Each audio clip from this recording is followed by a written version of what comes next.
I would go to the extent of saying that every young girl should be considered having a PCOS or a thyroid unless proved otherwise. Today, sadly but unfortunately, most teenagers are diagnosed with thyroid. Most women are diagnosed with thyroid. PCOS is not a disease of the reproductive organs or reproductive tract. So the cycles are regular and ovulation, and therefore the fundamental problem becomes worse. Is it enough to just do the TSH or not? No, it's not enough. A very poor screening test. Just thyroid's abnormal does not mean that we only treat the thyroid as to what we have been practicing up until now. It means that there is a problem that we need to look into and identify in order for these things to get better. The fundamentals of functional medicine is if someone comes and tells me I have a thyroid problem, my mind doesn't think thyroid. My mind says, okay, what he's trying to tell me is that he's putting a word thyroid, but he has a metabolic issue. They are busy building their life. The most difficult thing for me to tell the patient is, Hi, I'm Dr. Sharanya, a medical graduate and a certified physician with a master's in public health and also a master's in functional medicine and bioidentical hormonal replacement therapy. I have always believed that health is more than medicine. It's about resilience, mindset, and the human stories behind every journey. Welcome to Beyond Limits. This podcast brings you conversation with experts, change makers, and everyday people who have pushed boundaries in health, life, and science. From breaking barriers in medicine and science to redefining wellness and uncovering the untold stories of grit. Beyond Limits is about thinking bigger, living longer, and going beyond what people believe is possible. And if you'd like to work with me on a one-on-one or book a consultation with me, you can reach out via the link in the description at the email therealsharanya@gmail.com. It is THEREALSHARANYA@gmail.com. Let's go beyond limits together. Good evening. How are you doing today? So good evening. I'm doing very well. Thank you. How's your day been and how's everything at your end currently? Well, like any day, it's been busy, but I was determined that I will come here today. It was a long drive, but it's better that we do it under proper, lighting and everything. So go ahead. So, sir, today we are discussing about health and longevity and functional medicine and everything to do with health span and lifespan, right? You are a great practitioner of both BHRT as well as functional medicine. Now, when it comes to that, what does it mean for somebody who is looking to seek help from you in terms of their health? So what does it mean? So, well, at this point of time, I would say that all those or most of those who seek help from me in the functional medicine area, they are referred. And they specifically refer to one part of functional medicine, which is optimizing of the hormones. So, if you say, what does it mean? It means that one, that they are looking for something more than just correction of their hormonal disease. They're looking at a long-term management of that condition. They have understood something about functional medicine. So usually by the time they refer to me, they have some understanding. So if I were to answer your question is, what does it mean to them?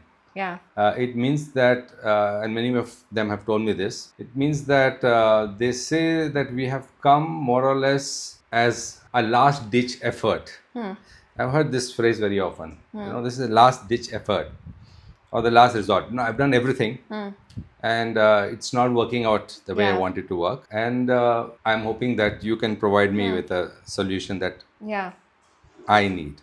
Right. So that's what I would say it looks like what it means to majority of them. Right. I would not say to all of them, but majority of them. That's one way of looking at it. Right. So now that you said you work with optimization of hormones, right? Right. Today, sadly but unfortunately, most teenagers are diagnosed with thyroids. Most women are diagnosed with thyroids. And I don't see a lot of men with hormonal issues, but women have PCOS, fertility issues, and all of that. So if we were to begin with thyroids, what are some things that people should actually look for, but they're not looking for when it comes to thyroids? All right. So you specifically started off by saying teenagers. Yeah. So let me restrict myself to teenagers because otherwise it becomes too broad. Yeah. So you sort of used the right keywords. You said thyroids, which basically means, most cases it means hypothyroid. Yeah. But, technically it could mean hyperthyroid also. Yeah. could mean some other condition associated with thyroids. But let's say that most of them are hypothyroid, either clinical or subclinical. You mentioned PCOS. Yes. And you mentioned infertility. Yeah. Okay. So that is one direction. So let's take that same direction. So you're right in one way by saying that most women, 80% of those who have thyroid issues in teenage or even otherwise, but mainly in teenage group, are women. Yeah. PCOS, of course, has to be women. There's no, you can't have men with PCOS. Infertility, it could be both, but again, majority of them, the thyroid and association with infertility, again, women. So if you sort of consider clinical as well as the tip of the iceberg being the clinical, and 90% below being subclinical, if you consider all of them as a thyroid problem, then I would say, or there is data to say that a large section of women do have the problem. Yeah. In fact, I would go to the extent of saying that every young girl should be considered having a PCOS or a thyroid issue, unless proved otherwise. And why did I say PCOS and thyroid in the same breath? Is because there's a very, very strong connection between PCOS and the thyroids. In other words, PCOS is not a disease of the reproductive organs or reproductive tract. Though it says polycystic ovarian syndrome, it's a metabolic problem. And in most cases, insulin sensitivity is affected, what we call as insulin resistance. And the commonest cause of insulin resistance is suboptimal thyroids, which also could be partly from a simple thing like a vitamin D deficiencies, deficiency, or deficiency of other nutrients. So PCOS thyroid association is quite clear to see, and that's what I often land up trying to discover and demonstrate to those who come to me. Infertility and PCOS have also got a relationship, because fundamentally in PCOS you get subovulation or anovulation in some cases, and once you treat that, you're probably less likely to have the problems that are there that would come up later. Right. Just to break it down, anovulation is wherein there is no release of ovaries. Right. Subovulation is some months they're having it, some months they're not having Absolutely. So subovulation, in most cases it will be subovulation. And it would mean, let's say that you have 10 menstrual cycles. Now, in the healthiest of girls, you would say that 8 or 9 times out of 10, at least, they would be ovulating. And in those that are not optimal, let's say less than 5 times out of 10, they ovulate and they won't even know about it. Most of the time, the focus is on the menstrual cycle. Always look at the menstrual cycle, regularizing the menstrual cycle. And therefore, one factor that actually makes things worse, but there is a role for that, is to use non-bioidentical hormones, or even what is called as use birth control pills, oral contraceptives, in order to regularize the menses, the cycles. Now, the problem with that is, I'm not saying, yes, it has a role to play and it works. And for those who come and attend my academic sections, I can show you how it works, but at a price. So when you use birth control pills, or you use something like medroxyprogesterone acetate or the artificial hormones to regularize the menses, it almost follows that you will cause anovulation. Because the whole purpose of birth control pills is called anovulation. Anovulation, yes. So the cycles are regular anovulation. And therefore, the fundamental problem becomes worse. Which means there is no production of progesterone, which is key. But as I said, there is a role to play. So if someone says that I'm going to do this for 3 months, it's like, let me just shake up and get the cycle up and then stop it and then hope that the body starts producing its progesterone. It is acceptable as a way of managing the case. I won't say treating the case, managing the case. But it would be better if you would approach it from a evidence-based method, and without getting into too much of technicalities. If in addition to that, you look at what is known as luteinizing hormone, the LH levels, and that is raised, and then you use whatever kind of birth control pills, hormones, whatever, and you're able to bring that down so that subsequently you get that surge which will cause ovulation, then I would say that you are practicing in an evidence-based manner. But there are a large number of people who don't do the test but still will get the same effect, because I would say 80 to 90% will be having a raised LH from that point of view. So that was the approach. Let's say that is the approach as far as the polycystic ovarian syndrome is concerned. I wanted to know about what thyroid tests are we actually missing, because normally in practice, I have seen this multiple times, nobody tests for antibodies. Nobody tests for free T3, free T4. In fact, it is considered as a test that is unnecessary. Some doctors, I have myself had the experience of telling, why are you testing all these nonsense? That's right. So, yeah, there will be people who say that, and I would say that the practitioner of functional medicine in general will appear as though he or she is ordering more number of tests than is Required. considered necessary. Okay. I won't use the word required because that will Necessary, depend yeah. upon your perspective. So, if coming to the test, I would say that number one, I think even in my previous podcast with you, I did mention that I never order a particular test which I'm not going to use or which is not going to be useful. So in this case, I would order fair amount of tests, starting from the vitamin D and the B12, because I need to know those deficiencies, because that could be the root cause. So when you know, Right. one of the important ways, important philosophy behind functional medicine is getting to the root cause. So vitamin D or B12, you can't say it's not necessary, but you don't have to do it every time. But at Yeah. least you should know where you stand, because Yeah. that's a foundation. Inflammatory markers, foundation. But if you just take the thyroids, it's not enough to do just the TSH. That will probably not give you any information except tell you that it's in the normal range, and then you won't know what to do. Yeah. Some people do the free T4. I don't understand why they do the free T4 and then just stop short of that and not do the free T3. I have my views on that, but Yeah. they don't do it. But today, free T3, free T4, TSH, you should do them always and together, and they're not very expensive, so there's no Yeah. point in doing one or two of Yeah. those tests. But in addition, at least the first time I'm assessing a case, I need to know about the antibodies. Again, the antibodies are useful. The data on antibodies is useful if you know what you're going to do about it. If you're going to Right. immune modulate and you understand the science and the physiology rather behind the antibodies. Now, having said that, this may be the starting point, and if I find the antibody is negative, then maybe I won't repeat it Yeah. ever, Yeah. or repeat it sometime later where I suspect, oh, perhaps now the antibodies have woken up, or Yeah. something has changed. So that means some of the tests are almost like one-time tests. Some of the tests are tests you do once in a year or occasionally, like vitamin D, B12. You don't have to keep Yes. on checking them every time. Yeah. But free T3, free T4, TSH, you may need to do quite frequently during the time that you are stabilizing this case. One. But you also want to know the impact of the thyroid on other hormones, like the insulin, for example. So if you have hyperinsulinemia, you need to know that. So you need to do the insulin levels, not for diagnosing diabetes. Most of them will be non-diabetic in that Yeah. state. But you need to know whether there's insulin resistance. There are other tests also that tell you about insulin resistance, but you can start with doing the fasting insulin levels, and you want to do the HOMA IR and other tests. That's your prerogative. I don't often need to do those. Then I also need to know what is happening at the reproductive level hormones, the sex hormones. So progesterone, the estrogens, the total and free testosterone. As you know, many cases of PCOS, they have androgenic features. Yeah. Hirsutism, acne, and therefore you also need to know where you stand. Yeah. And you may even need to do a DHT level. Yeah. Now again, you would say, okay, is that enough? Now I've started with thyroids. I said, yes, but what if there is a stress hormone which is driving the whole thing, cortisol levels, right?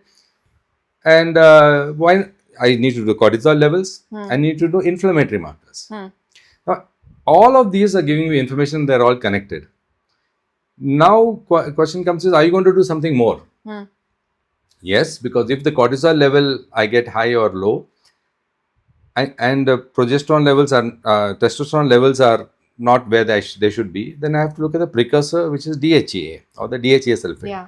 So now if you see, we started with thyroids, we started with simple thyroid and say that's enough. But now you're seeing there are other hormones that need to come in. Yeah. And more or less this pattern, because there's a logic to all this, covers almost what you need. Correct. Now some people will say, let me do the iron levels, because that also has an impact, iron studies. Yeah. And then you can add a few other tests on this. Yeah. There is another, so once having decided this, if you have a person that comes in with autoimmune disorder and says that I've had autoimmune thyroiditis and I have multiple problems, my family, my mother has rheumatoid arthritis. So rather than waiting, you should also check for antibodies clinically if indicated. Maybe not in all cases. Are there any other autoantibodies? And you think, okay, now that's done. Now, there could be a gut health issue Yes. fundamentally. So maybe not in the very first. Yeah. But Sometimes you need to do check about the parameters that tells you about gut health. So the way I look at it is that once you see the connection between all these tests, and more important is the patient should understand that, because the Yeah. patient should never get the impression that I don't know anything about this. Why is the doctor doing all this tests? So if you do not explain to your patient, you land up with a sort of reputation that you're ordering more tests than necessary. yeah. So I think the best way is that if you have the logic and you decide that there's a reason, and after certain tests are normal, you decide that, okay, then I don't need to repeat this, or I don't need to repeat this. Yeah. Then I guess that you're on the right track. So the answer to your simple question is that, is it enough to just do the Yeah. TSH and all? Definite answer is a resounding no, it's not enough. At the most, you could say it's a screening test. Yeah. A very poor screening test, but it's a screening test. And should not, your diagnosis and your treatment should not depend upon a very narrow spectrum of tests. Yeah. In this case, the TSH or I think T4. you've said it very rightly that, it is just not TSH. The TSH being high indicates us to several other chain of problems. Yes. And more so, what you said is that we have to look at it more as a holistic approach. Actually, I'll just add what you brought up a good point. The TSH being high could be related to the thyroid status, but could also be related to the antibody status. Now, if it's not extremely high and it's not swinging, you may decide, okay, this time I'm not going to do the antibody test, I'll do the antibody test later. Okay, that's also possible, that you can say, okay, I'm not going to do it now, but someday maybe I will.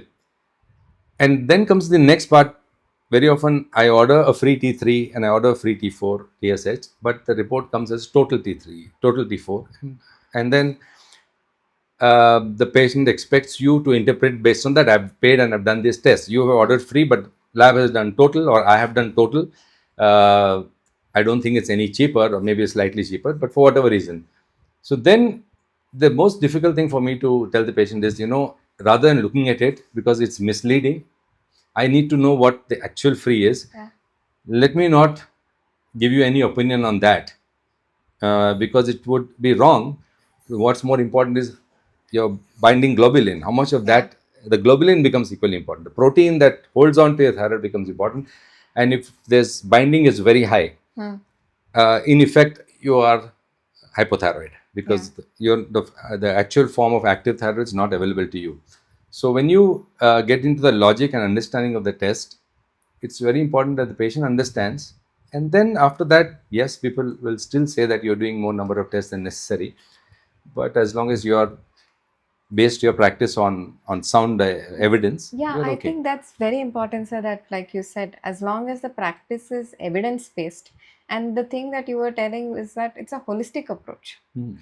Just thyroid's abnormal does not mean that we only treat the thyroids as to what we have been practicing up until now. It means that there is a problem that we need to look into and identify in order for these things to get better, right? Yes, and you did ask me this question even in the last podcast. And I said that the fundamentals of functional medicine is, if someone comes and tells me I have a thyroid problem, my mind doesn't think thyroid. Yeah. My mind says, okay, what he's trying to tell me is that he's putting a word thyroid, but he has a metabolic issue. Yeah. And I think that's far That is more more important. important. So then I start thinking that Yeah. way. Patient will say thyroid, I hear metabolic. Yeah. So and then you start looking at Yeah, and the also entire I think another very important process. thing that you said was that patients should be well aware, educated, and willing to take up these tests. One, because they should understand that this is a holistic approach and not think that, okay, this doctor has ordered 500 tests. Now, I do not know whether I'm going to reach a diagnosis or this is again a dead end. 500 tests, yeah, then I would also be worried, but I know what you're trying to say. Yeah, large number of tests. So that's where that's our responsibility. The moment we are doctors or healthcare practitioners, we cannot absolve ourselves of the responsibility of taking responsibility that of educating the patient. Yeah. And depends on the level of their understanding. Yes. You have to make sure they understand. And if they have not understood, let's say for somebody, I feel that no, this person has not understood. I try to bring in a family member. Sometimes it's the language. Sometimes they're not. they're not very comfortable with my way of speaking, perhaps, or language I use. Getting someone from the family who can explain, and here we're talking about young girls, and I often like to actually involve them in the consultation. Very often you get the mother that comes in and doesn't say that, doesn't even want the daughter to be present there, and talks about these young girls, and they're talking about the PCOS, they're talking about menstrual irregularities. So I discourage that and see from their point of view. And sometimes if I feel that this patient is not understood, I will hold the treatment. I will not get into the treatment mode, because invariably then they would come around and they would not be happy for reasons that are not true. So you have to spend that time, and you may have to let go of some of the patients at some time, saying that I think I should not venture further. It's very, very important, because then it comes up to the point of whether or not we are helping the patient, or are we aiding to them in their this thing, right? Then moving forward, the next question most people always have is that I want to get pregnant. I have PCOD. I do not have PCOD, but I'm unable to conceive. What should I do? What should I not do? Because the general guideline that we hear most outside is that just start with folic acid if you're planning to get pregnant. But I know that there is more to this, because it is not just about folic acid, right? True. I'll put it in a different way. My first thing is, when somebody says that I want to conceive now, and these are usually, of course, today, unfortunately, not in the 20s, they're closer to the 40. The real problem is they don't have much time. They're busy in their careers and they have a window, and they say, we want to conceive. So I ask them, have you tried natural conception? And you'll be surprised to know that many of them, they sort of squirm in their seats and say, yes, but then they search for words. I said, okay, what I'm trying to say is, I understand from you is that you're at this point of time not sure also whether you're infertile or not. Those that come directly referred for infertility, no problem, because then they're very crisp. But most of them, they come with this, and then you have to sit with them and say that, do you have time to give for natural conceptions? Even for natural conception, I can optimize. You have to optimize hormones even for natural conception. Yes. Because everybody wants the best. They want the healthiest baby. They want to be healthy. They want to have a smooth pregnancy. So again, I'm using the word subfertility. I'm not even sure whether these patients technically have been diagnosed as infertility. And again, thyroids play a central role. The pivotal role is with the thyroids. And when I talk about thyroids, again and again, I have to tell the patient, and I'll tell your audience also, it is T3, the active form of thyroid T3. You may have enough of T4, you may have ample amount of T4 body producing, but if it's not able to convert it to the amount of T3 you need, one, for a good life, and two, for fertility. Fertility requirements are much, much higher. And by fertility, I mean not just conception and seeing it through pregnancy without a miscarriage, without any untoward event. So that entire process banks so much upon hormones, and particularly on T3. And therefore, when I talk about thyroids, one should understand that there are two types of thyroid, T4 and T3, based on the number of iodine molecules. And all the attention has been on T4, because the medicines available in the market is T4. Everybody is marketing T4. And although T3 is available, it's not as much prescribed. And therefore, that is what makes the big difference between someone who has a normal thyroid, someone who has optimal thyroid, and someone who has suboptimal or below normal, if I may use that word, the thyroid, the T3, not so much the T4 and not so much the total is a free. So from that point of view, interestingly, there's another new sort of a vertical that is developing, where a lady is approaching between 35 to 40, not sure whether they want to have children, but they want to have the option open, and they want to freeze their egg, and they would like to optimize that process, and therefore they want the hormones to optimize. And once it is frozen, they want to be happy that that the quality of those eggs are going to be good enough in future. If I change my mind about, or if I decide to have children with my own DNA, then I can reach out to those eggs. So this is something which has developed in the last at least 5 years in my practice. I'm sure it was there before. So interesting that We are no longer talking about young girls. We're Yeah. talking about middle-aged women who also want to optimize fertility. Yeah. But they come at a time where they have still not taken a decision, Right. and therefore, based on that, you have to plan. And I often ask them, how much time do we have? Sometimes they say, I got those that go for IVF, they say, I have only 3 months. Someone says, no, I've got this window of opportunity in the 6 months or this 1 year.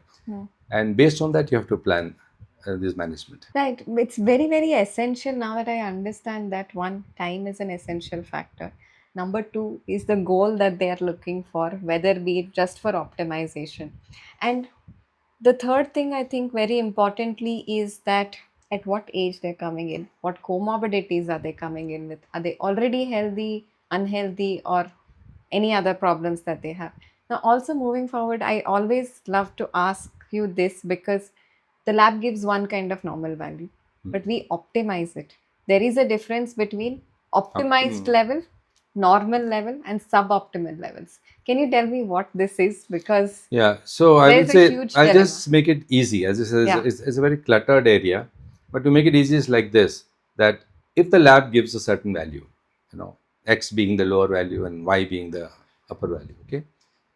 Um, if you are in the better 1/3 of that value, I'm just taking 1/3 as plucking it from there. So if in case of TSH, lower is good, okay, within the range. In case of T3 or T4, up higher one is good. In case of insulin also, it's not necessarily up and down. But if you know the better end of Yeah.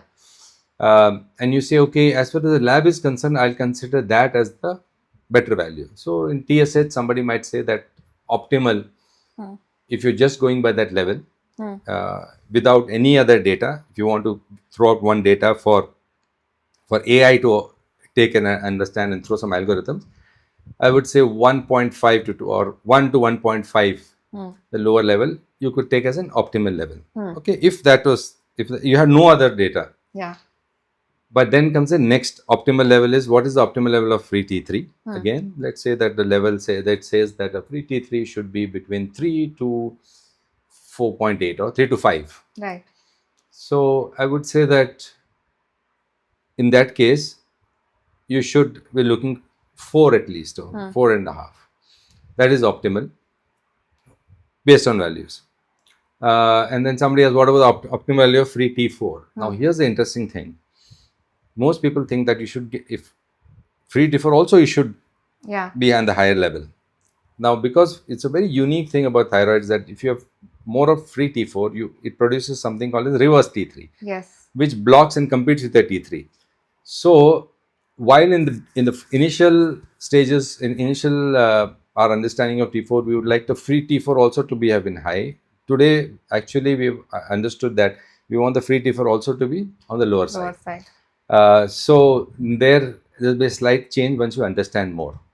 But finally, with all this, then you apply to the individual. So this is just from the lab report. So optimal. Then you apply to the individual and you say, okay, for this individual, some individuals, 4 is not enough. They need to be 5, 5.5 or 6. Okay. I'm just giving example. I don't think you should, it is not for a quote that particular word. condition, but Yeah. yes. So then you individualize to that. But the word optimal becomes very difficult to manage to define with thyroids. It becomes very easy for me to say, what's the optimal value in pregnancy, let's say, of progesterone. So you have these charts available, that first trimester, second trimester, third trimester, this is the lowest value, this is the median value, this is the higher value. You have certain graphs. One very popular graph is from the St. John Paul's Institute, St. Paul the Fourth, I think, Institute. And that has zone 1, zone 2, zone 3, zone 4. So at least you want to be in zone 2 and 3 minimum, and then preferably in zone 4. So you can say optimal value of progesterone in that condition is somewhere you're in the zone 3 or 4 or 2 and 3. But you can't apply this in other circumstances. So some places it's easy to define optimal values. In some places it's not. For example, let's say insulin, hyperinsulinemia, optimal value less than 10. Okay, but less than 5. Okay, at that value less than 5, provided the sugars are not high, the weight reduction is much easier at those levels. And the strange thing is that irrespective of what they come for, everybody wants to lose weight. Yeah. Everybody wants to lose weight, and therefore, if I say that, well, below 10 is optimal and below 5 is a good, is optimal for you if you want to also lose weight for insulin levels, then immediately the person will get up and says, no, that's my optimal value. All right. But from the health point of view, I'm quite happy with if I get less than 10, between 5 to 10. That's optimal for me. So you could have a different perception or perspectives for what is optimal, but at least it's important to understand that normal is not optimal. Yeah, that is this the is thing. What I wanted to get at. Because normal is not optimal. Most people get stuck at normal values. For example, even vitamin D, they say that, for example, 12, vitamin D 12. Many people consider it as, yes, it is not below Ng the per ml, Ng per ml. It is not below the levels. It is still in the normal range. But again, we have the normal range between 12 to at least 100 Ng per ml. And accordingly, so that now this is a easier example. Vitamin D, let's say most of the time now they're saying 30 to 100, some say 20 to 100, but let's take 30 to 100 Ng per ml is the range. Person says, I'm 31, I am normal. Now, is that optimal? I would say no. Then what is optimal? Is 50 optimal? Is 60 optimal? If I say upper 1/3, then you're looking at 75 and 80 optimal. I would say yes, because in that particular case, we're checking what is called as 25 hydroxy vitamin D. You're not taking the active form of vitamin D, so that's optimal. But for a person who has autoimmune condition, when they ask what is optimal, I often say 80 to 100 or 100. Even if it crosses 100 Ng per ml, it is still okay. Up to even 150 is fine. Because for autoimmune condition, you need to get to modulate the immune system, and vitamin D is probably the safest and the best immune modulator. So you could push that optimal levels in case of vitamin D. You may not be able to push the optimal levels in other cases. I mean, I think very important to understand is that levels depend from case to case. And like you were saying, it depends from disease to disease, whether it is autoimmune, non-autoimmune, and for what condition we are actually optimizing for, if I were to rightly say. Yeah, true. Because now what happens generally in practice is that they have a report, they say that, okay, it is inside the normal range as per the lab given value. I am good to go. I do not need to do any intervention. But there's a reason for that, because we are still following the Western system of medicine. And two major countries, that is the United States of America, American system, and the British system, the NHS and the insurance driven system. They have to put some criteria, because if they don't, then they'll go bankrupt. So it's a financial requirement, and therefore they would say that we would, this level, up to this level, we will not treat. If your TSH is say up to 1.5, we will not pay for your treatment. You're free to take the treatment yourself. But if your TSH goes to 2, goes to 3, goes to 5, okay, 5 is the limit. 5.5, oh, we're going to start treating at 5.5. But they will pay for 5.5 to be brought down to 1. But they will not pay for 4 to come down to 1. So that is the system that has determined this, and it works for the masses. So an individual who is happy with the system and accepted it, that's fine. And if their lifestyle is good, if their genetic structure is good, then maybe that is optimal for them. Yeah, very rightly said, sir, because I think here we are talking about more so personalized medicine. If I were to say, very, very personalized approach is what we are talking about. And like you said, if some value works for the masses, as a nation, it's important to keep a lot more people healthier than give them precision induced. So in other words, I have to be very honest by saying that functional medicine has to be considered a premium form of medicine, not for the masses. I may now sound snobbish in saying this, but that's the honest truth. In both terms. Number one is that in general, the masses, they are busy building their lives or maybe often living hand to mouth, and they don't have time to optimize it to that extent, let's say. And they're quite happy living within a system that covers them financially. They don't want to get out of the system because for the simplest reason, and some of my patients have told me, I just can't afford it. It's too expensive for me. Let me stick with Yeah. cost effective, but it works for me. Same choices you make when you buy a car, same choices when you go to a restaurant. Yes. Okay, uh, you have to decide, and it's not necessarily that most expensive is the best, but in general, they so this is the reality of that. Okay. You mentioned the word holistic. Yes, in a way this is holistic, but many people consider holistic is that I'm combining Ayurveda and other forms of medicine, but that's a different definition of it's more like integrated. Yeah.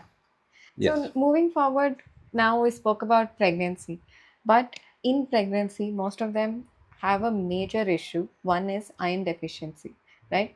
And iron deficiency along with nausea and constipation. True. Which three are the problems, because problem number 2 and 3 are the major issues why they cannot take the iron, because that metallic taste causes nausea, and the iron itself, because it is a metallic form or a chemically derived form, it causes constipation. Now, what is an alternative for this, and why does this happen? Yeah, so we'll have to come back to thyroid eventually, because that we're not, but iron is also related with the thyroids. So we'll come to this one question that you asked on iron. See, the best way to get iron is in what is available in the natural form. But how much of spinach can you eat? How much of broccoli can you eat? There's limitation, and the food that you eat may not be actually having the rich form of iron. You may not be absorbing enough. So when you choose your supplements also of the iron, you have two choices. One is to choose the ferrous fumarate, ferrous sulfate, which is a chemical form, uh, or which causes a lot of issues. Absorption is a problem, gastritis is a problem, and not everybody seems to work. It doesn't seem to bring up the iron levels. And when I say iron, I mean all the iron parameters, not just the iron levels. The transferrin percentage, the binding capacity of the iron, and other parameters, ferritin. So the plant source iron is the ideal, and therefore there are some supplements, and I myself prescribe supplements that contain plant source iron. In a way, you could say that is derived from Ayurveda. So Ayurvedic sources of iron, I would say, or plant source iron is probably the best way to get it. It also non-irritant to that. But if necessary, at times you have to give an intravenous iron, but that can't be a long-term solution. You may have to give it for immediately. That is more of an immediate. Immediately, yeah. So iron, but when you talk about pregnancy, and if you come back to the thyroids, you should understand that a lot of things change in pregnancy as far as thyroid is concerned. One is, till the placentation occurs, it is the mother's thyroid that goes up. After placentation and during pregnancy, the binding globulins increase, and therefore the same parameters that you apply in a non-pregnant state, you cannot apply in a pregnant state. So you should anticipate the changes of binding globulins and other things that happen during the pregnant state. And when you are working, when I'm particularly working with someone from the level of infertility to IVF or assisted pregnancy to through the pregnancy, that continuity has to be made, and you have to modulate your doses of the thyroid, what you give, the types of thyroid, what you give, the other adjuvants that you give through the pregnancy. And just to as a rule of thumb, you will have to monitor many more parameters every month, right? Because you don't have time there, 9 months, and you want everything to go optimal. You can't say, okay, let's see what happens in 1 month, 2 months, or 3 months. You have to anticipate and make sure they're maintained in optimal levels, even the progesterone levels. These are things that people don't measure, but now more and more gynecologists have realized they are giving natural progesterones even during pregnancy. So there you'll have to understand that the values and how you deal with thyroids and the blind women and the antibodies change, and you have to be on top of it. It takes a team. Honestly, I have a team. I'm co-managed with other functional medicine practitioners. Sipalika is a very good example. I love being associated with Sipalika. They manage so beautifully all the aspects of that, and I have to only do the thyroids and progesterones. And then you see that the results are the outcome. It's much better. By outcome, I talk about not just the natural term conclusion of the pregnancy, but also the health of the baby, the health of the child, and the mother after that.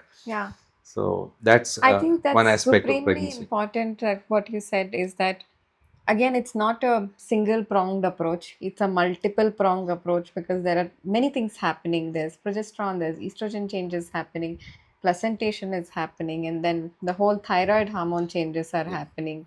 Even so, if I were to say, even cortisol is also going through some amount of Yes. change. And you have to allow that in pregnancy. Yeah. You should not try and control it, because in natural the physiology changes. Yeah. And it's not a secret. All that has been studied. It's only how are you going to apply that in practice. Are you going to apply the same principles in practice in a non-pregnant state or pregnant state? Then you're wrong. Yeah. Which means you either you have an understanding of that, thorough understanding, and you do it, or you get somebody into your team that can manage that aspect of it. So, just managing the hormones, right, sir?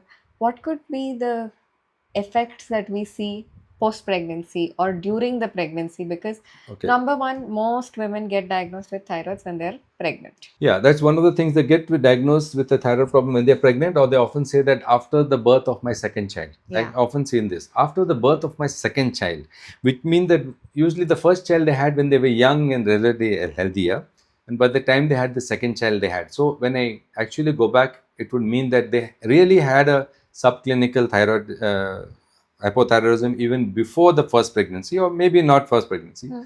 Maybe the first pregnancy brought it to surface, but they managed. Age was in their favor, and they managed to do that. Or in case of autoimmune thyroiditis, the first time the antibodies is always the second and the third time. All antibodies, the sensitization occurs in subsequent pregnancies. So first pregnancy is very forgiving. You are able to get through. Second pregnancies, you had a problem. So now the autoimmune antibodies are sort of acting up. And since it was not addressed at that time, they land up in the middle of pregnancy with a major issue, which is thyroid's going out of whack, insulin is going out of whack, and actually pregnancy-induced diabetes coming in, which actually, if you go back, could have been predicted, managed very well with the thyroids. But again, if you, instead of using the thyroid, if I use the word, if you had managed the metabolic issues in a better way, comprehensive manner, you could have prevented all this from happening. And then comes the next part which people forget: postpartum. After pregnancy again, and this again I've heard that first pregnancy I had no problem. Now I'm not able to lose any of that weight. There are the mood disorders that come in after that, things that were not there. And I'm just taking this as a typical example. It's not necessary that it happens in second pregnancy. It can happen in the first also. But it does, these factors you should understand that it does come in. Just by the way you, therefore, listening to the patient, listening to the story, if you listen to the story, half your effort in getting the diagnosis, or when I say diagnosis, not for the disease, but the situation, how the battle is won there. And again, I quote my guru, Neil Rouzier, he says, if you listen to the patient, just listen to the patient, and they will tell you what's wrong with them. And if you listen to them long enough, they'll even tell you how to fix it. So that is, of course, the most important part of functional medicine, or involvement in BHRT, whatever you're treating, whatever condition you're treating, is that you should understand the story. You should understand the need from their point of view. And therefore, this is one you just mentioned about somebody saying that your TSH is normal, so you're okay, you can go. And I sort of blame the Western system for having for having brought this concept. But the patient doesn't go. So the next thing is the doctor says, it's all in your mind. And that, I think, will annoy anybody. If you say that it's all in the mind, then person goes back and says, it's real. I can feel all this. And is it really truly in my mind? They second guess themselves. And that statement, you have to be very careful before making it. And there's no need to make it. If it's all in their mind, you treat that if you have to treat it, or refer to a psychiatrist or whatever if you have to do it. But don't brush them aside. And it never works. Telling them that it's all in your mind, it's not there. Maybe 1% of the cases it could be, but I've seen that if it's all, it can't be all in the mind. Maybe some in the mind, but a large part of it is there in the body. The problem is, it is organic. There is a metabolic element, and you have to learn how to manage that, or refer to a patient. I'm waiting for the day where actually there would be mainstream practitioners that saying that I think you should see a functional medicine practitioner. and then they will be able to handle it and let go and actually refer that patient. I don't know when that will happen, but I look forward to that day. Even I think I would look forward to that, because I think that's when we will be doing justice to most diseases. Yeah, or incorporate a functional medicine practitioner in your In practice. practice, yes. You form a team. So, and the next thing is usually post pregnancy, right? We would have put them pre pregnancy on a lot of vitamin supplements, thyroids, on a lot more aggressive vitamin D, B12, and all of that. But as soon as they're having the baby, right, the Yeah. postpartum period, they literally go ahead and stop all of these medications. One, the fear is that baby may absorb these through the breast milk.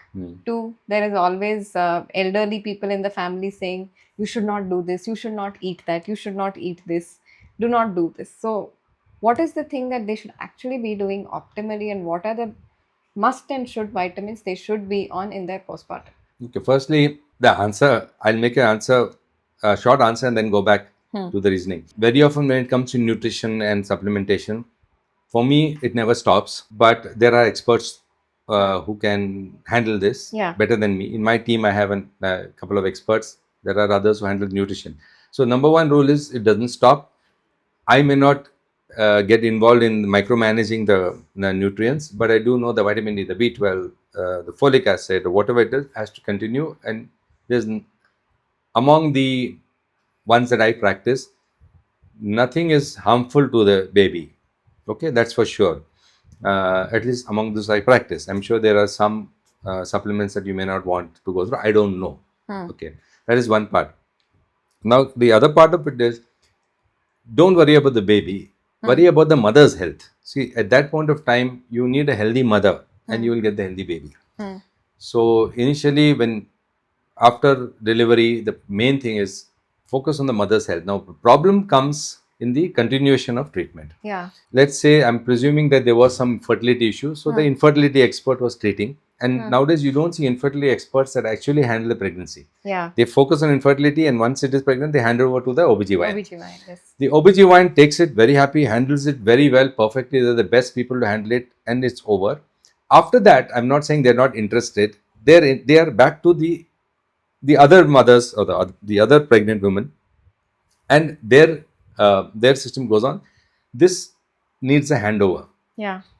Now, if you have a functional medicine practitioner worth their salt, they will be at the first stage, second stage, third stage, and in the end, they will be throughout. So that continuity link is another factor that a functional medicine practitioner should accept and should realize, that your role doesn't end. And for the patient, it's very good, because there's one familiar person that is taking me right through, coordinating, understanding very much that at which stage who drives the bus, as I say. Once you are in the you're pregnant and you're with your OBGYN, to me, that person calls the shot. Whether I agree with them or not is not the question. I will put my views, but finally, that OBGYN that is handling will call the shots. And patient has to make a choice. We tend to think that the patient is not listening, should listen to me because I know what is good. The OBGYN doesn't know what is good. I know what is good. If you try that, you may be right, but it's not going to work. You're going to confuse that patient so much that eventually, let's face it, the patient will choose the OBGYN. That is because primarily that's the person that you're going to go. You want your baby in their hands. You may trust your functional medicine practitioner, but at that stage, you're going to trust that. I mean, if you're sitting in a bus, finally you have no choice. You have to trust the driver, the bus, right? The conductor may be giving you better instructions, but that's what it is. So I think, like you said, primarily one thing is that as soon as they're in their postpartum, that is given birth, number one, maybe they are not going back to their physicians. And number two, maybe the physician is also not guiding them in the right way as to this is what it needs to be continued. Continuation of care is very important, and physicians should take that. Now, I also know physically I can't do that. I wish I could do for my patients, but then I build a team. I have my team. I have collaborated with another team, and between us, we ensure that the patient gets that continuity. I think that's a brilliant way to do it. I think that is I like the word brilliant, and I will say yes, that is a brilliant way to do it. So now regarding menopause, when we come to menopause, the major challenge. Many women face a lot of symptoms. It feels like their life has come to a standstill, like literally, like during that time. And there is perimenopause and menopause. Now we have more people talking about it. But what is that we can do to help women in their menopause journey? So I would say that first thing is to understand that word menopause, okay?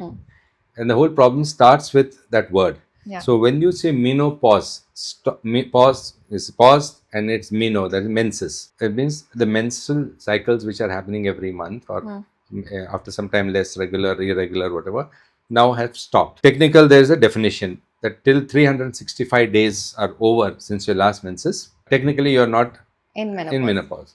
So the problem starts with those rigid definitions, and then so one tends to think that okay, it's not 365 days, only a few months, I'm still okay. So there, it is important to understand that if you are waiting for the diagnosis of menopause to do something about it till it happens, then it's way too late. In fact, I'd say it's 10 to 15 years too late. If you have to do something about it, you just to start Way early. way early. But you don't know what Yeah. when you're going to get menopause. Some people get premature, some people get others. But you can generally say that if menopause occurs at the age of between 55 to 60 or 65, 55 to 60 is the average age. A perimenopause period will begin around 40 or 35 to 40 is when those changes start, and all those changes start, and most people start noticing those changes. Some of them will be the symptoms, and some of them will be actual changes that are happening and changes relating to their health. So if your question is about menopause, I would say that please make sure that you understand the terminology of perimenopause. Yeah. In actual, the word is premenopause, but the term that is used is perimenopause. So in actual the actual situation where you should do something about your health should be in the perimenopause period. Okay. Yes. Now, irrespective of what insurance company says or NHS says or what your system says, the fact is you should do something about perimenopause. Some people will need a little bit more attention, some will need less attention, but you have to do something about it. Okay, that's for sure. Now, whether you have to do something about it at 35 or 40 or 45, take your pick. But between 35 and 45, you have to do something about it. And that comes from the understanding of the hormones. That not all the hormones. So basically, what's happening in menopause is what you're seeing externally are the menstrual cycles. Yeah. They become irregular. They become sometimes excessive bleed, sometimes spotting. All the variations of menstrual cycle. Yeah. And one tends to think that that is keeping a track. That is a good measure of my situation, which actually is not, because internally what's happening can be different. The other group of patients are those that look at symptoms, night flashes, hot flashes. Then comes a group which is a symptoms that is non-specific but so much related to the perimenopause period.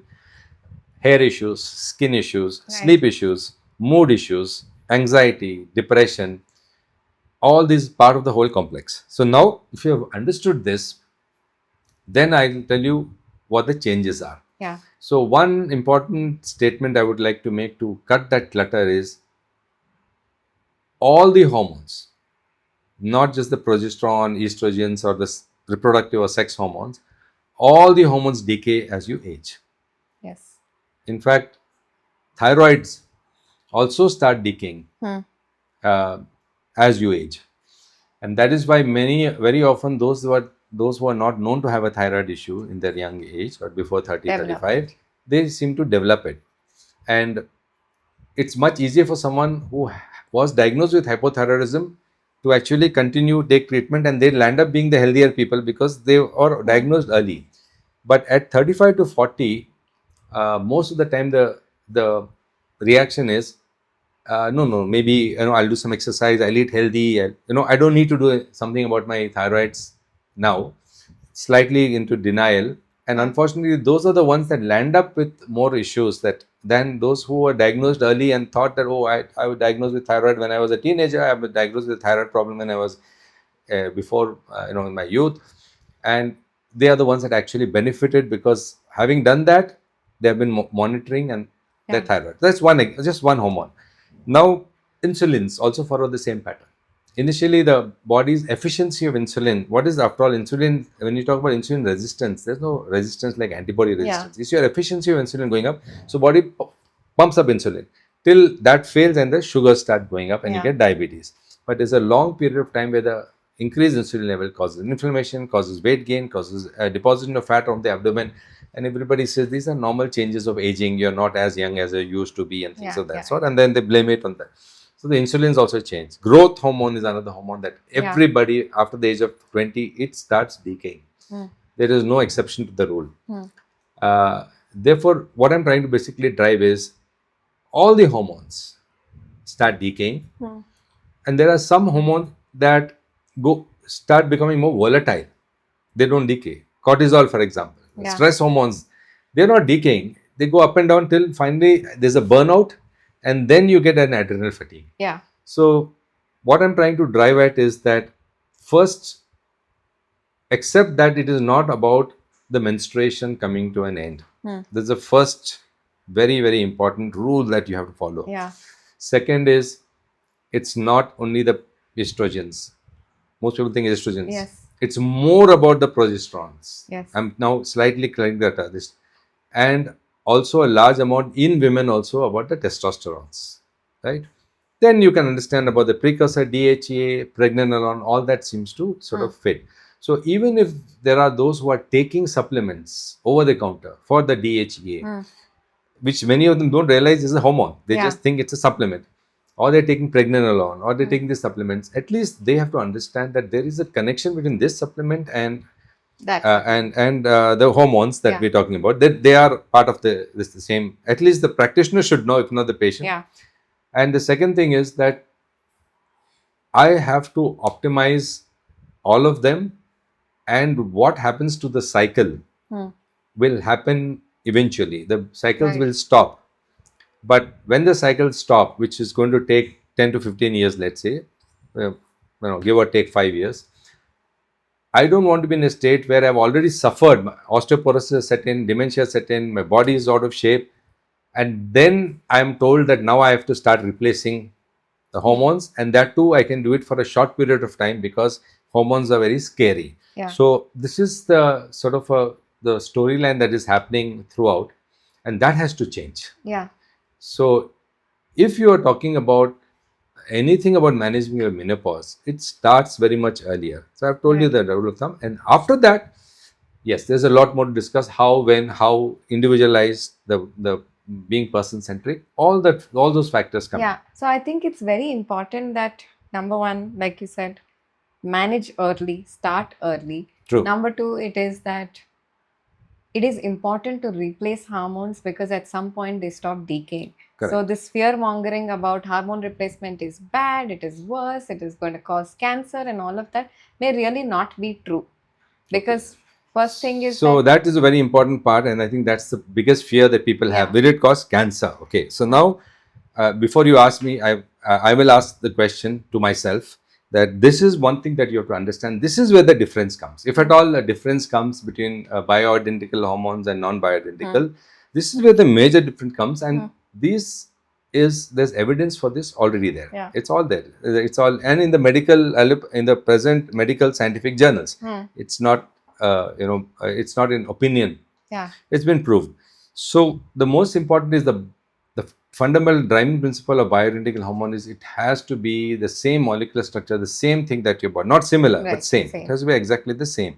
And as long as that is happening, then you are in a safer track. But don't assume that just because it is bioidentical, it is safe, so I will not get the cancer. Okay, you have reduced your risks of getting cancer, significantly reduced it. But if you are not doing this again in a smooth, let's say you have a road which is very smooth, nice road, so significant, you say, oh, now my chance of accident is very less because open roads, enough lanes, no problem. If you're careless, you're going to still end up in problem. So you have to still follow the rules. So after that, yes, you have to realize that at least that one word of cancer, that fear has to go. But there are some people who have this fear. Just say, no, but my sister had breast cancer, my mother had breast cancer, I'm worried about cancer. So at that point of time, I tell them, then just take a back seat on this, put it in the back burner, think about it, and if that fear is real, don't do anything. Yeah. But I then, think that's a good way to take it and Yeah. look at it. But as a final takeaway, if you want to give something as a thing for your patients, that these are 3, 4 things that you all should look at functional medicine, or these are 3 things that you should look at as a general health.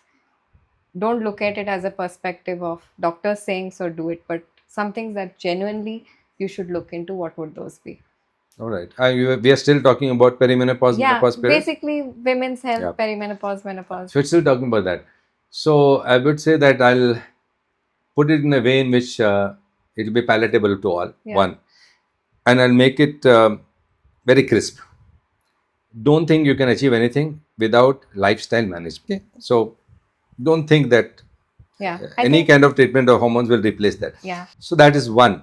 In that lifestyle management, simple principle is what you did in the past, your body could take it young. Don't worry about what you did. Now focus on healthy eating. Exercise. Without exercise is not possible. Now what form of exercise, how you do it, there are many ways, but there has to be some amount of exercise. And the exercise basically two. One where you burn the calories, and where others you develop your muscles and you keep your joints supple and things of that sort. So I have told these two. And most important, sleep. And it seems very simple, but these are how you manage. Now, in order to optimize this, you will need supplements, you need some hormone management, you will need all this with the help of a nutritionist, with the help of a coach, with the help of a doctor, with the help of a functional medicine doctor.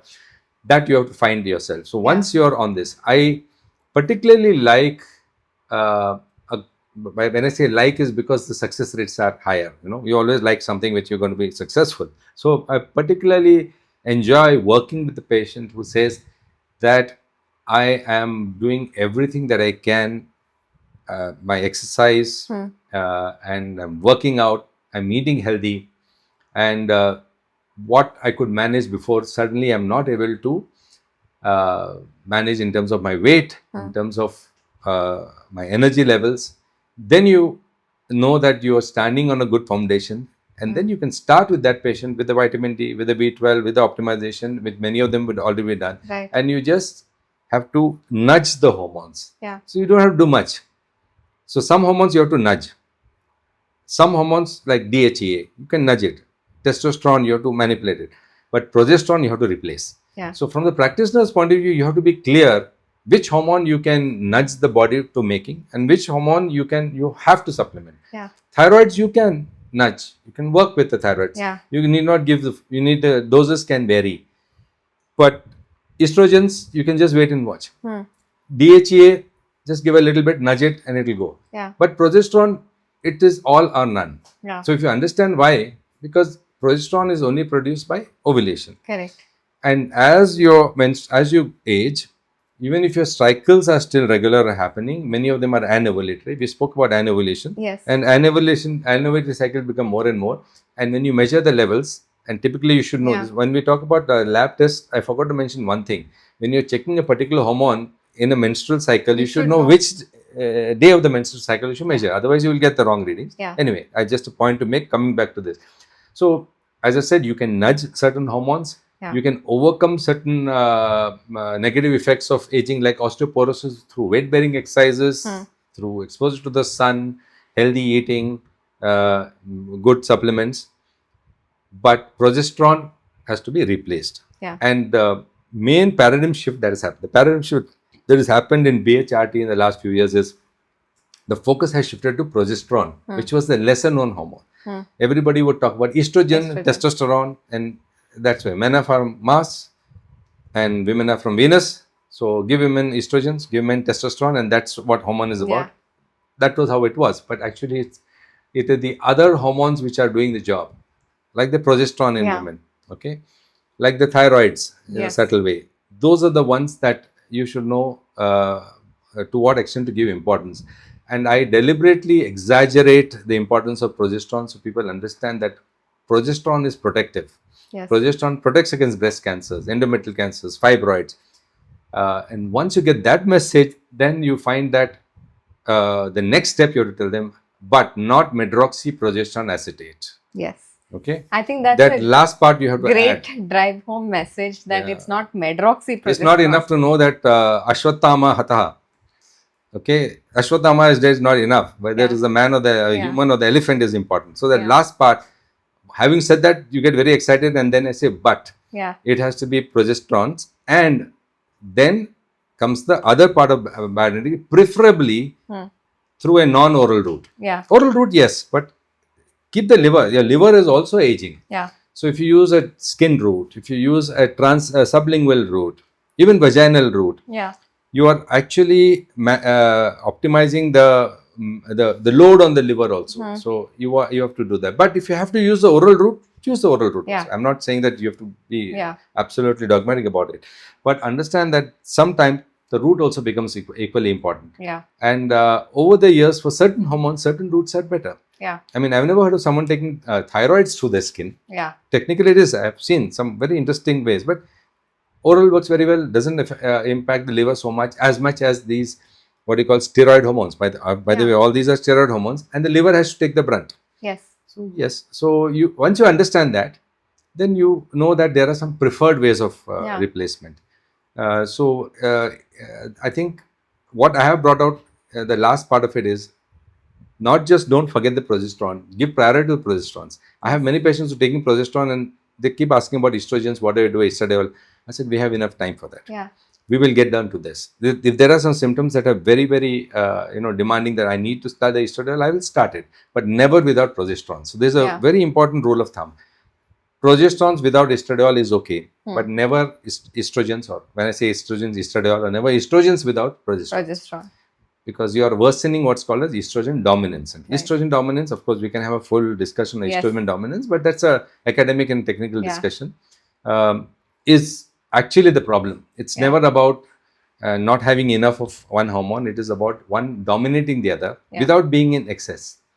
That concept is what, again, the realization functional medicine doctors have to work with. You have to work with that. You can't just say, I've realized it, but what are you going to do about that?